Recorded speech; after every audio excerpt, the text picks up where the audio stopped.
घने जंगल में नदी के किनारे एक लड़की भागने की कोशिश कर रही थी और सामने एक लंबा चौड़ा इंसान मुंह पे नकाब लगाए, हाथ में चमकीली तलवार लिए उस औरत की ओर बढ़ रहा था। ये पता लगाना मुश्किल था कि ये तलवार वाला इंसान कौन है। आप मुझे मारकर बच नहीं सकते। मैं पूरे गांव वालों को आपकी सच्चाई बता कर रहूंगी। लोगों को दिखना भी तो चाहिए जो लोगों का मसीहा है वो किस हद तक गिर सकता है अपना मकसद पूरा करने के लिए। अब मैं ये तुम्हारा सच दुनिया के सामने लाकर ही रहूंगी। मैं सारी दुनिया के सामने तुम्हारी सच्चाई लाकर रहूंगी।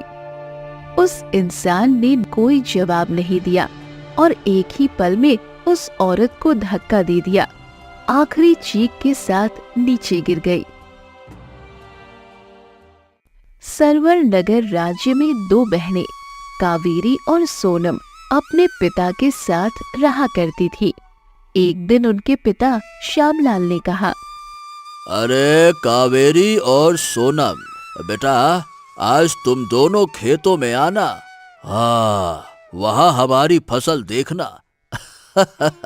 तुमको फसल देखकर बहुत अच्छा लगेगा क्योंकि इस साल बेटा हमारी फसल बहुत अच्छी हुई है और मैं चाहता हूँ कि फसल काटने से पहले अपनी दोनों बेटियों को फसल दिखाऊं। हाँ पिताजी, हम आज दोपहर में जरूर आएंगे। और हाँ पिताजी, आज हम आपके लिए गुड़ और मक्के की रोटी लेकर आएंगे। श्यामलाल खेत की ओर चला जाता है। कावेरी और सोनम अपने काम में लग जाती है। वहीं खेतों में श्यामलाल अपने खेत वाले पड़ोसी राजवीर से कहता है, राजवीर, आज सालों के बाद हमारी बिटिया रानी खेतों में आने वाली हैं। तुम देखना वो कितनी बड़ी हो गई है। अरे पिछले कई सालों से बराबर नुकसान हो रहा था, इसीलिए बच्चों को आने नहीं देता था खेतों में। लेकिन इस बार बड़ी अच्छी फसल हुई है तो बेटियों को बुलाया है, थोड़ा देखेंगी तो मन खुश हो जाएगा उनका। अरे हाँ, कितना समय हो गया तेरी बेटियों को नहीं देखा। इतनी इतनी सी थी जब देखा था। अच्छा किया तूने बुला लिया। वैसे भी बाप को तरक्की करता देख बेटियां सबसे ज्यादा खुश होती हैं और इंसान को अपना दुख छुपाना चाहिए अपने बच्चों से और सुख बच्चों में ही बांटना चाहिए।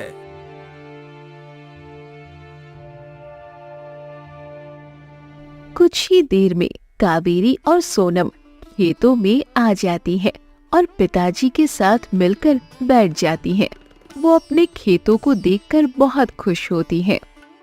पिताजी, बहुत खुशी होती है ये सब देखकर। अब हमारे भी बुरे दिन गए। वो सब आपस में हंस हंस कर बात कर रहे होते हैं। तभी वहाँ एक सुंदर युवक आता है जिसके साथ एक लंबे सोने की तलवार वाला एक बुढ़ा था। उनको देखकर ही लग रहा था ये गांव के बड़े लोग हैं। उनको खेतों की तरफ आता देख कावेरी और सोनम एक कोने में खड़ी हो गई। वो बूढ़ा आदमी ठाठ से चलता हुआ श्यामलाल के पास आकर बोला, श्यामलाल, तुम तो जानते ही होगे हमारे बारे में। हम इस गांव के नए ठाकुर हैं और तुम्हारी फसल के बारे में तुमसे बात करने आए हैं। उसके साफ सुथरे कपड़े, तेवर और सोने की तलवार हाथ में देखकर राजवीर भागते हुए आया। राम राम ठाकुर साहब। ठाकुर साहब, आप हमारे खेत को भी देख लीजिए ना एक बार। क्या पता आपको मुझ गरीब की फसल भी पसंद आ जाए। मेरा भी भला हो जाएगा और आपको भी अच्छी फसल मिल जाएगी। थोड़ा आराम से थोड़ा दूर रहकर देखो। अभी तो हम श्यामलाल से बात करने आए, तुम्हारी फसल हम बाद में देखेंगे।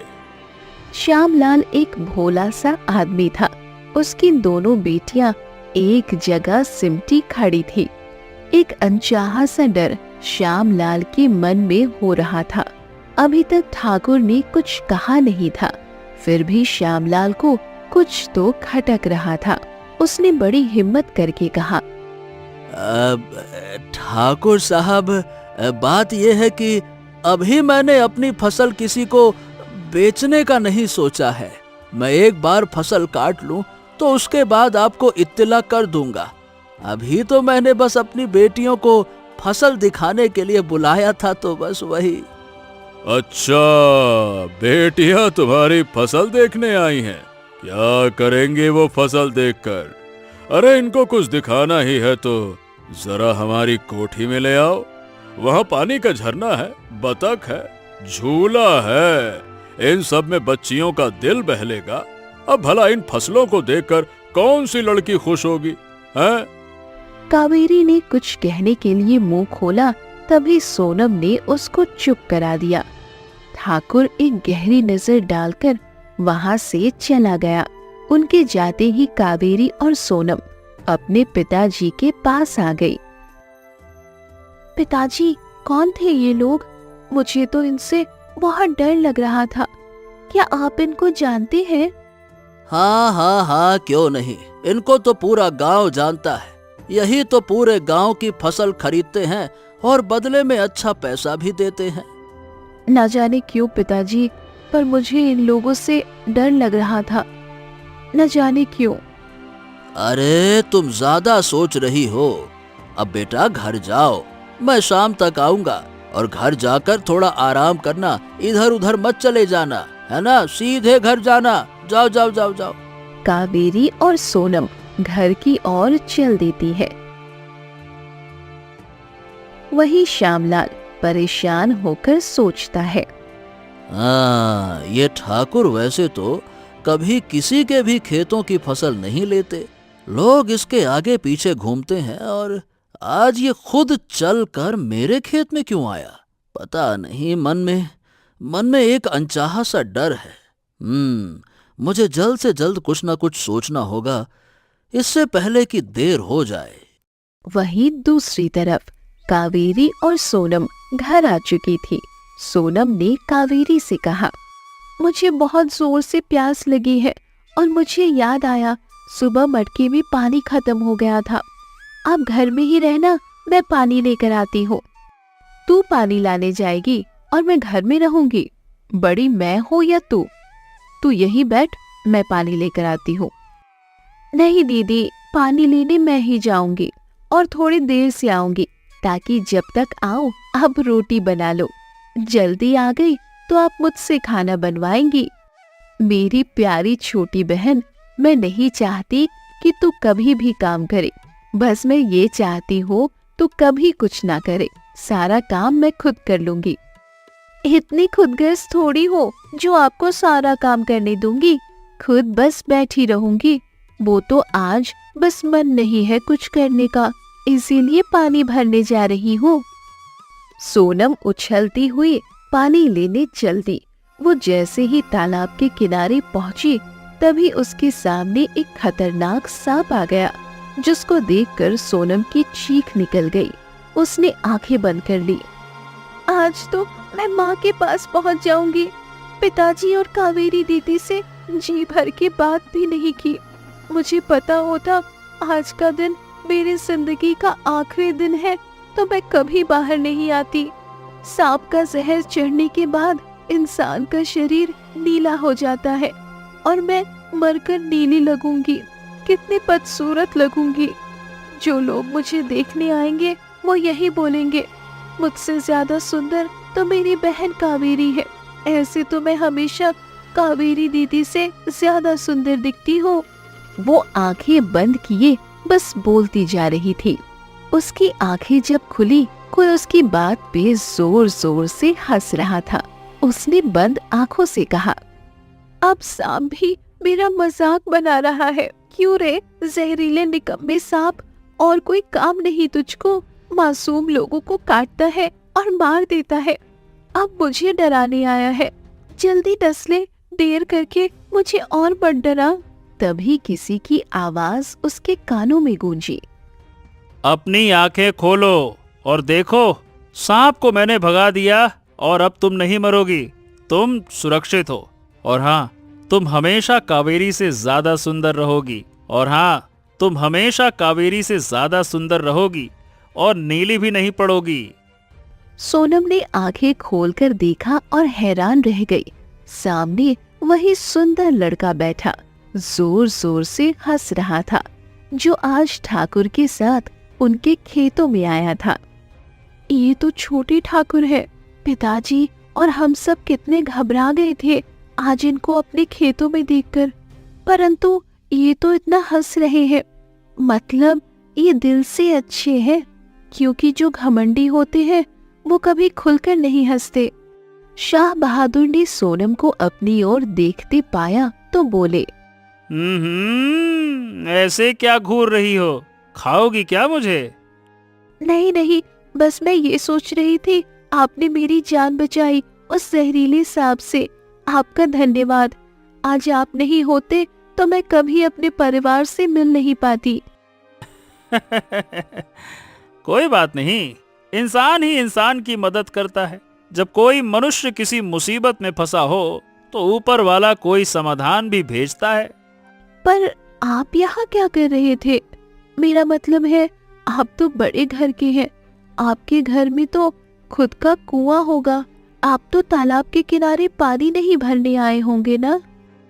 अरे वो तो मैं यहाँ घूमने आया था, फिर मुझे तुम्हारी चीख सुनाई दी, इसीलिए इधर आ गया तुमको बचाने के लिए।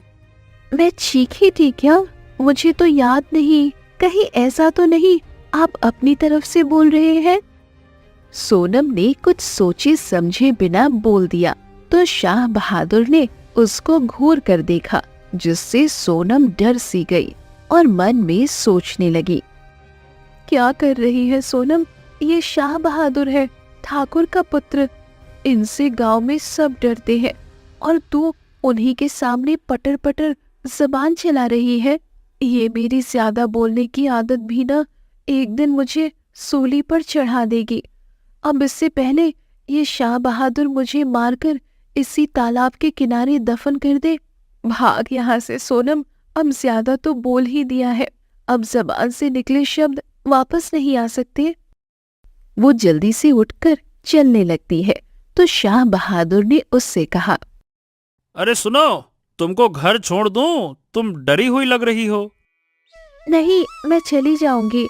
आपसे माफी चाहती हूँ, मैंने ना जाने आपको क्या क्या बोल दिया। मेरी आदत है बस ज्यादा बोलने की। अच्छा, तुमको पता है सोनम, मेरी माँ गूंगी है। मतलब ऐसा नहीं है कि वो जन्म से गूंगी है, बस कुछ हुआ था उनके जीवन में जिससे वो हमेशा हमेशा के लिए बोलना भूल गई। और मेरे पिताजी, वो तो बड़े खतरनाक, एकदम अहंकारी दिखते हैं, है ना? परंतु उनके दिल में बहुत दर्द है। दिल के बहुत अच्छे हैं वो। अच्छा हाँ, तुम सोच रही होगी कि ये बातें मैं तुमको क्यों बता रहा हूँ।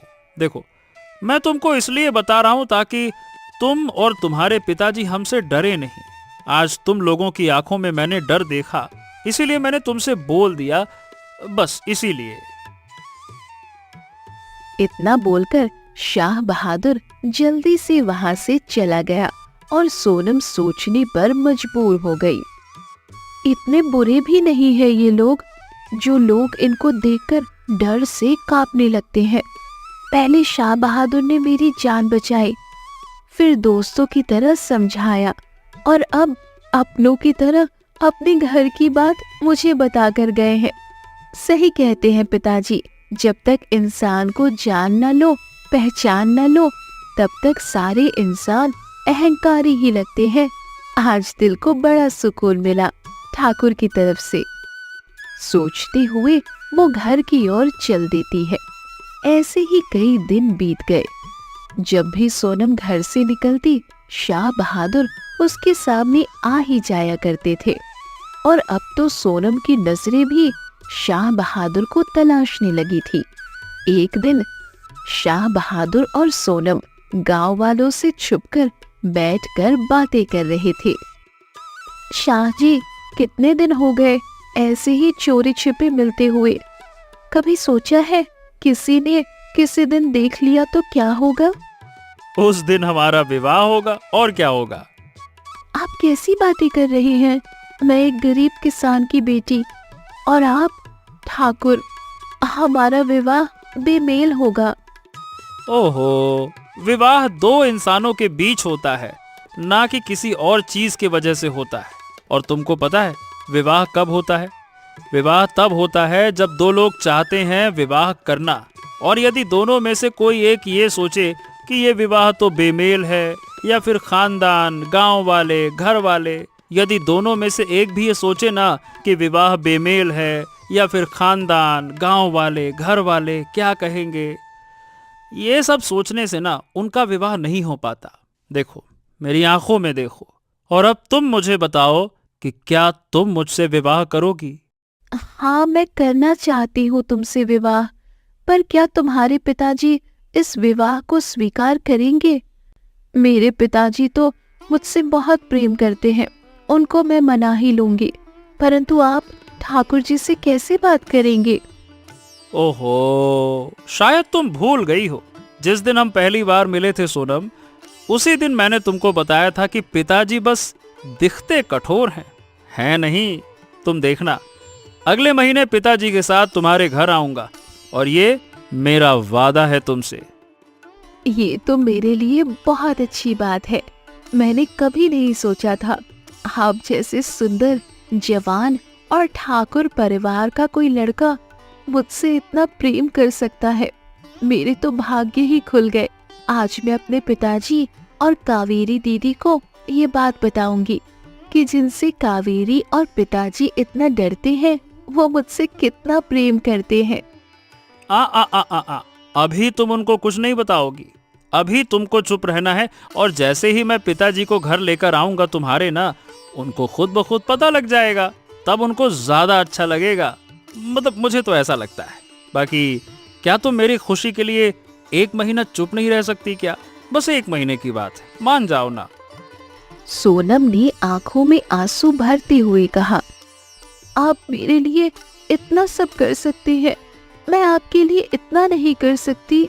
वो जरूर करूंगी जो आप चाहते हैं, परंतु याद रखना, मैं बड़ी बेसब्री से आपके आने की प्रतीक्षा करूंगी। सोनम, मैं जरूर आऊंगा, वादा किया है तो निभाऊंगा। हाँ, मर गया तो कह नहीं सकता। शाह बहादुर की बात पे सोनम तड़प उठी और बुरी तरह रोने लगी। अरे अरे, बस बस बस बस बस, मजाक कर रहा था। अरे तुम तो बिल्कुल छोटे बच्चे की तरह आंसू टपकाने लगती हो। चुप हो जाओ, बस बस बस बस। आइंदा आप ऐसा कभी मत बोलना। अच्छा बाबा, माफ कर दो, अब कभी नहीं बोलूंगा, ठीक है? मैं जरूर आऊंगा। खुश? सोनम को इस समय ऐसा लग रहा था जैसे शाह बहादुर उसकी सारी बातें मानता हो, परंतु उसके दिल में क्या चल रहा है ये नहीं देख पा रही थी। अच्छा सुनो ना, आज मुझे जरूरी काम से जाना है। अब तुम भी घर जाओ, तुम्हारी बहन और पिताजी प्रतीक्षा कर रहे होंगे। जाओ। वो जैसे ही अपने घर की ओर चल दी, तभी पीछे झाड़ियों में से किसी के कदमों की आहट सुनाई दी। शाहजी, मुझे ऐसा लगा कोई हम पे नजर रख रहा है। झाड़ियों में कोई है। ओहो, तुम फालतू में डर रही हो। कोई नहीं है। जब तक मैं तुम्हारे साथ हूँ, तुमको कोई हानि नहीं पहुंचा सकता। इस गांव के शेर की होने वाली पत्नी हो तुम। कोई तुमको हाथ लगा के दिखाए? जो कोई आपको देखे तो वो डर के पीछे हट जाए, और अगर मेरी आंखों से देखे तो आपने ना कभी मुझे डांटा, ना ऊंची आवाज में बात की। आप मेरे लिए कितने अलग हो। अब तुम मुझे मेरे रास्ते से भटका रही हो। जाओ, घर जाओ और बातें कम बनाओ। घर वालों के साथ इस 1 महीने जी भर के रह लो, उसके बाद तो मेरे साथ ही रहना पड़ेगा। जाओ जाओ जाओ, बस 1 महीने की बात है, उसके बाद तो मैं तुम्हें भगा ले जाऊंगा। जाओ जाओ।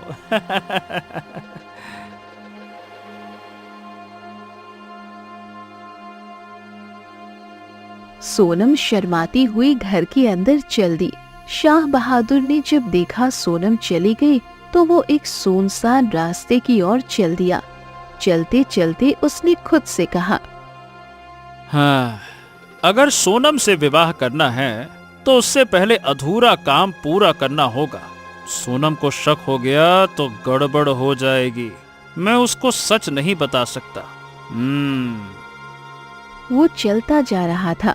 जिस सुंदर चेहरे पे अभी कुछ देर पहले बहुत सारा प्यार और सादगी थी, वो अचानक कठोरता में बदल चुकी थी।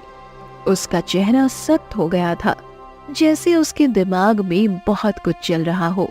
चलते चलते उसको एहसास हुआ कोई उसका पीछा कर रहा है। उसने मुड़कर देखा, परंतु कोई भी पीछे नहीं था। आज तक तो कभी ऐसा नहीं लगा जैसे किसी को मेरे यहाँ आने के बारे में पता लगा हो। फिर आज ये बार बार ऐसा क्यों लग रहा है जैसे कोई मेरा पीछा कर रहा हो। उसने कुछ देर तक कदम आगे नहीं बढ़ाए और जब देख लिया कोई पीछे नहीं है तो फिर से अपनी मंजिल की ओर चल दिया। उधर सोनम बड़ी ही बेताबी से 1 महीने गुजरने की प्रतीक्षा कर रही थी। जिस दिन 1 महीना पूरा हुआ, उस दिन सोनम की नजरें बस दरवाजे पर ही टिकी हुई थी। आज 1 महीना पूरा हो गया। कहीं ऐसा तो नहीं शाहजी को याद ही ना हो। आज उनका दिया हुआ समय पूरा हो गया। यदि ऐसा हुआ तो मेरी तो जान ही निकल जाएगी। पूरे 1 महीने से हम मिले भी नहीं हैं। शाहजी ने कहा था जरूरी काम से जा रहे हैं, लौटते ही मेरे घर आएंगे ठाकुर साहब को लेकर। फिर उसके दिल में ख्याल आया। कैसे कैसे ख्याल दिल में आ रहे हैं। शाहजी मेरी पसंद, मेरी उदासी, मेरी एक एक चीज को समझ जाते हैं। मुझे पूरा यकीन है वो जरूर आएंगे। अभी वो सोच ही रही थी, तभी शाह बहादुर ठाकुर के साथ सोनम के घर के अंदर आता दिखाई दिया। सोनम की तो आंखें खुशी से चमकने लगी। अरे ठाकुर साहब, आप मेरे घर में? हमसे कोनो भूल हो गई क्या? आप हमको बुला लेते, हम खुद चल कर आ जाते। समझ नहीं आ रहा कि आपके पैर पड़ूं या कदमों की धूल माथे पे सजाऊं। आइए आइए आइए आइए। अरे गले मिलो, गले। बस बस बस बस बस बस, ऊपर आओ ऊपर आओ, गले मिलो भाई। खुशी का दिन है। आज हम शाह बहादुर का रिश्ता तुम्हारी बेटी के लिए लेकर आए हैं। ये आप क्या कह रहे हैं? मेरी बेटी से आपके बेटे का रिश्ता? अरे इतना अचंभित क्यों होते हो? सच कह रहा हूं। और हाँ, अगले हफ्ते विवाह करना पड़ेगा तुमको। पीछे नहीं हट सकते अब, समझ गए? शाम ने अपनी दोनों बेटियों की ओर देखा। सोनम मुस्कुरा रही थी जैसे पूरे जमाने की खुशियां मिल गई हो, और कावेरी की आंखों में आंसू थे। बुलाओ हमारी होने वाली बहू को, आशीर्वाद देना चाहते हैं, बुलाओ। उनका इतना बोलना था कि सोनम खुद ही चलकर उनके पास आई। ओहो, छोटी बेटी नहीं, बड़ी को बुलाओ। सोनम की हंसी रुक गई। उसने घबराकर शाह बहादुर की ओर देखा, जो चुपचाप सर झुकाए बैठा था। श्यामलाल, बुलाओ अपनी बड़ी बेटी को, हमें देर हो रही है। कावेरी चलती हुई आई और ठाकुर साहब के सामने आकर खड़ी हो गई।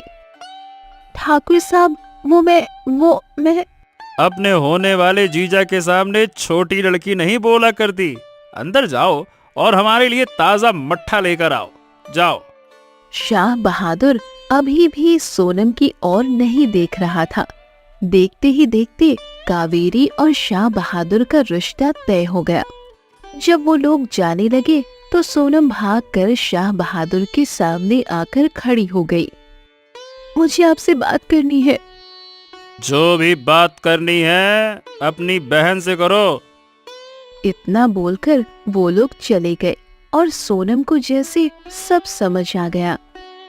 इसका मतलब ये सब कावेरी ने किया, मेरी खुद की सगी बहन ने। पर क्यों? क्या बिगाड़ा था मैंने उसका? वो कावेरी के सामने आकर खड़ी हो गई और चिल्लाकर बोली, अगर तुझे मेरा प्यार चाहिए था तो मुझसे मांग लिया होता। शाह जी को भड़काने की क्या जरूरत थी? वो शाह जी जो मेरी हर बात को पत्थर की लकीर समझते थे, आज वो मेरी तरफ देख भी नहीं रहे।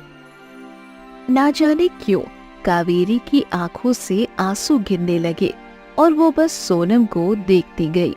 इस एक हफ्ते से सोनम ने कावेरी को ऐसा कोई शब्द नहीं था जो नहीं बोला, और कावेरी चुपचाप बस सुनती गई। अक्सर जब सोनम सो जाया करती थी, कावेरी उसको पूरी पूरी रात देखती रहती थी। देखते ही देखते कावेरी और शाह बहादुर का विवाह हो गया। कावेरी उस घर से चली गई और सोनम की सारी खुशियां ले गई। अगले दिन सोनम ने अपने पिताजी से कहा, पिताजी, हम इस गांव से चलते हैं।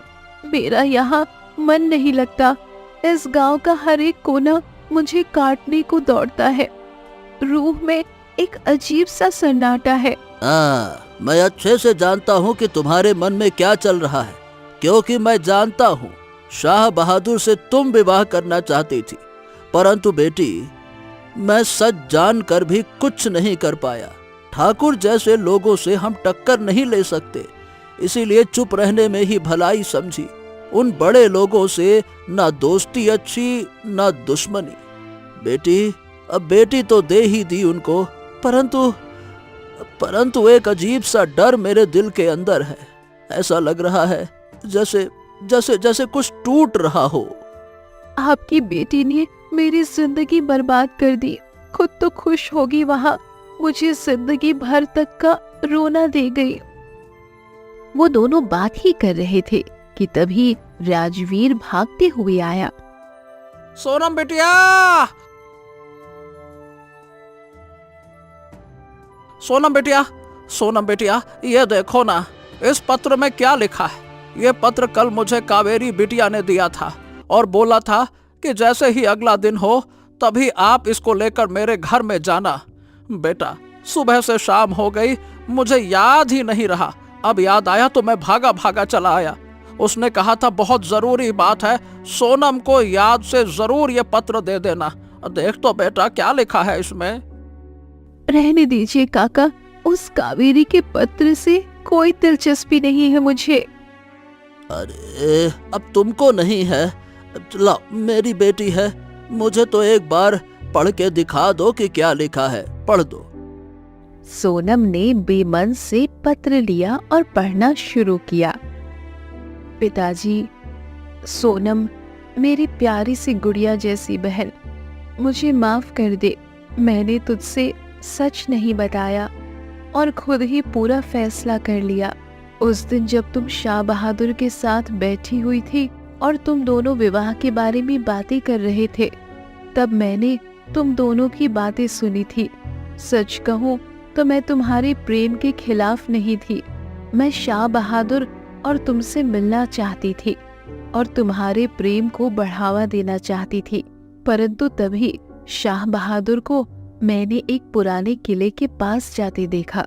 शाह बहादुर जो कुछ देर पहले तक तुमसे प्रेम की बात कर रहा था, उसने अपने हाथों से एक नफीसा नाम की औरत को धक्का देकर गिराया था और उसकी जान ले ली थी। ये सब मैंने अपनी आंखों से देखा था और शाह बहादुर ने भी मुझे पकड़ लिया था। मैं तुमको सच बताना चाहती थी। फिर शाह बहादुर ने मुझसे कहा, तुम मेरी बात का यकीन नहीं करोगी, क्योंकि उसने तुम्हारी आंखों पे पट्टी बांध दी थी प्रेम की। मैंने शाह बहादुर से तुम्हारी जिंदगी की भीख मांगी तो उसने बदले में मुझसे एक लड़की मांगी जो उससे विवाह कर सके। बदले में वो उसको मौत देता, क्योंकि कुछ साल पहले उसका विवाह एक युवती से हुआ था और उस युवती ने उसको धोखा दिया था और वो किसी और के साथ प्रेम कर बैठी थी और उसी के साथ चली गई थी। उस दिन से शाह बहादुर हर साल नई लड़की से विवाह करते हैं और उसका खून करते हैं। उनको ऐसा लगता है इन सब से वो अपनी पुरानी पत्नी का बदला ले रहे हैं। जब मेरे सामने शाह बहादुर ने तुमको मारने की बात कही तो मैं जीते जी मर गई थी। भला मेरे होते हुए मेरी छोटी बहन को कोई मार कैसे सकता है? उससे पहले मैं खुद ही ना मर जाऊं। और देखो, आज मर गई। पिताजी, सोनम, मेरी लाश तुमको नदी के किनारे मिलेगी। जब तक तुमको ये पत्र मिलेगा तब तक मैं मर गई होंगी। अपनी फूल जैसी बहन को आखिरी बार गले नहीं लगा पाई, यही हसरत दिल में रह गई। ये पढ़कर सोनम की तो दुनिया ही घूम गई और श्यामलाल जमीन पर बैठ गया। उसकी आंखों के सामने अंधेरा छा गया। पिताजी, दीदी मर गई, मेरे कारण मर गई, मुझे बचाते बचाते मर गई। बेटा, गांव के कई लोग जानते हैं उस शाह बहादुर के बारे में कि वो लड़कियों से विवाह करता है और उनको मार देता है। गांव में कई लोगों ने उसके खिलाफ आवाज उठाने की कोशिश की। उनका मुंह शाह बहादुर ने पैसों से बंद कर दिया। आज फिर से गांव की एक बेटी उसकी नफरत की बलि चढ़ गई। बेटा, बलि चढ़ गई। ये मुझसे क्या हो गया? मैंने क्यों सच नहीं देखने की कोशिश की? जो बहन मुझसे इतना प्रेम करती थी, उसी बहन की मैंने जान ले ली। उसके प्रेम को कभी समझ नहीं पाई। शाह बहादुर जैसे इंसान को मैं सजा दिला कर रहूंगी। अरे श्यामलाल, होश में आओ। अपनी एक बेटी को खो चुके हो, दूसरी को तो बचा लो। वो लोग इसका पता भी नहीं लगने देंगे। पूरा गांव उनके पैसों पे चल रहा है, कोई उसके खिलाफ नहीं जाएगा। अपनी बेटी को लेकर ये गांव छोड़ दो श्यामलाल। अरे परंतु मुझे अपनी बेटी का अंतिम संस्कार करना है पहले, ऐसे कैसे चला जाऊं? अरे देखो, अंतिम संस्कार तो शाह बहादुर के लोगों ने सुबह ही कर लिया होगा। अब तुमको वहां कुछ नहीं मिलेगा। अब तुम निकल जाओ, इसी में तुम्हारी भलाई है। श्यामलाल और सोनम ने नम आंखों से गांव छोड़ दिया और शाह बहादुर जैसे लोगों से लड़ने से अच्छा है कभी कभी दिमाग का इस्तेमाल करना चाहिए इंसान को, और ऐसे लोगों का शिकार बनने से अच्छा है अपनी जान बचाई जाए। ये बात समय रहते श्यामलाल को पता लग जाती तो कावेरी की जान बच सकती थी।